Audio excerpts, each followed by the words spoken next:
Hi friends, ಎಲ್ರಿಗೂ ನಮಸ್ಕಾರ. ನಮ್ಮ ವಿಡಿಯೋ ನೋಡ್ತಾ ಇರೋ ಎಲ್ಲರೂ ದಯವಿಟ್ಟು ಸಬ್ಸ್ಕ್ರೈಬ್ ಮಾಡಿ, ವಿಡಿಯೋ ನೋಡಿ, ಹಾಗೆ ಲೈಕ್ ಮಾಡಿ, ಶೇರ್ ಮಾಡಿ. ಈಗ ಬಂದಿರೋ ಅಪ್ಡೇಟ್ ಪ್ರಕಾರ ಆಗಲೇ ಹೇಳಿದ್ದೆ ಡೇಂಜರ್ ಝೋನಲ್ಲಿದ್ದಾರೆ ಅಂತ ಲಾಸ್ಟ್ ವಿಡಿಯೋದಲ್ಲೇ ಹೇಳಿದ್ದೆ. ನೋಡೋಣ, ಎಲ್ಲ ವೋಟಿಂಗ್ ಪ್ರಕಾರನೇ ಎಲಿಮಿನೇಷನ್ ಮಾಡ್ಕೊಂಬರ್ತಾಯಿದ್ದಾರೆ. ಈ ಸಲ ಏನು ಅಂತ ಗಿಮಿಕ್ ಏನು ಮಾಡಿಲ್ಲ. ಸೊ ಹಾಗಾಗಿ 3ನೇ ಪ್ಲೇಸಲ್ಲಿ ಅಶ್ವಿನಿ ಗೌಡ ಅವರು ಎಲಿಮಿನೇಟ್ ಆಗಿ ಮನೆಯಿಂದ ಹೊರಗಡೆ ಬರ್ತಾಯಿದ್ದಾರೆ. ವಿನ್ನರು ಗಿಲ್ಲಿ ಅಥವಾ ರಕ್ಷಿತಾ, ಇಬ್ಬರಲ್ಲೊಬ್ಬರು. ನಿಮಗೂ ಗೊತ್ತು ಯಾರು ವಿನ್ನರ್ ಆಗ್ತಾರೆ ಅಂತ. ಗಿಲ್ಲಿನೇ ವಿನ್ನರ್ ಆಗೋದು.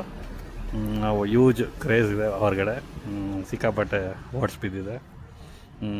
ನೋಡೋಣ ಏನಾದ್ರು ಗಿಮಿಕ್ಕು ಮಾಡ್ತಾರೋ ಮಾಡಲ್ವೋ ಅಂತ.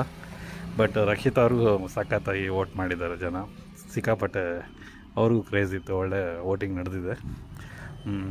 ಈಗ 3ನೇ ಪ್ಲೇಸಲ್ಲಿ ಅಶ್ವಿನಿ ಗೌಡ ಅವರು ಎಲಿಮಿನೇಟ್ ಆಗಿದ್ದಾರೆ. 4ರಲ್ಲಿ ಕಾವ್ಯ ಅವರು ಹೊರಗಡೆ ಬಂದಿದ್ದರು. ಈಗ ಅಶ್ವಿನಿ ಗೌಡ ಅವರು ಹೊರಗಡೆ ಬರ್ತಾಯಿದ್ದಾರೆ. ನೋಡಬೇಕು, ಕಳೆದ 2 ದಿನದಿಂದ ತುಂಬ ರೂಮರ್ಸ್ ಇತ್ತು, ಅಶ್ವಿನಿ ಗೌಡ ಅವ್ರನ್ನ ಗೆಲ್ಲಿಸ್ಬಿಡ್ತಾರೆ, ಹಂಗೆ ದುಡ್ಡು ತೊಗೊಂಡಿದ್ದಾರೆ, ಹಣ ಬಲ ಅದು ಇದು ಅಂದ್ಕೊಂಡು ಎಷ್ಟು ಗಿಮಿಕೆಲ್ಲ ನಡೀತು ಹೊರಗಡೆ. ಸೊ ಅದ್ಯಾವುದು ನಡೀಲಿಲ್ಲ. ಅಶ್ವಿನಿ ಗೌಡ ಅವರು ಹೆಲ್ಮೆಟ್ ಆಗಿ ಹೊರಗಡೆ ಬರ್ತಾಯಿದ್ದಾರೆ.